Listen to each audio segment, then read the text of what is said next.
Jack வெதரால்டிக்கு இப்ப என்ன வயசு தெரியுமா உங்களுக்கு? அப்ப எதுக்கியா நீங்க டொமஸ்டிக் கிரிக்கெட் நடத்துறீங்க? அவங்க எப்படின்னா ஆஸ்திரேலியா ஃபர்ஸ்ட் வெறும் ரன்ஸ் அடிக்கிறது, வால்யூம் ஆஃப் ரன்ஸை வச்சு உங்களை எடுக்கவே மாட்டாங்க.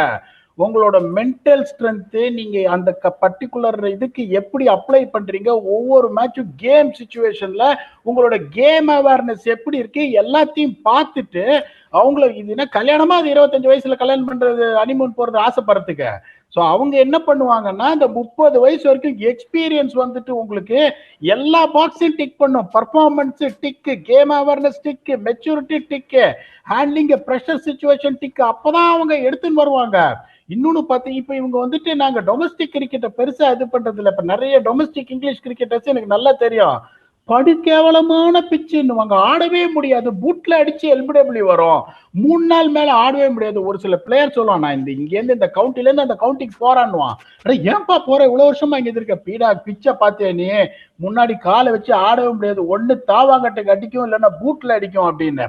ஸோ அந்த மாதிரி ஒரு சுச்சுவேஷன்ல இருக்கும்போது ஆஸ்திரேலியாவோட ஸ்ட்ரக்சர் எவ்வளவு ஸ்ட்ராங்கா இருக்கு ஷெஃபீல்ட் ஷீல்ட்லன்னு பாருங்க. அந்த எவ்வளவு ப்ரொஃபஷனலா அவங்க கிரிக்கெட் ஆடுறாங்கன்னு பாருங்க. ரெண்டாவது ரோல் கிளாரிட்டியை பாருங்க.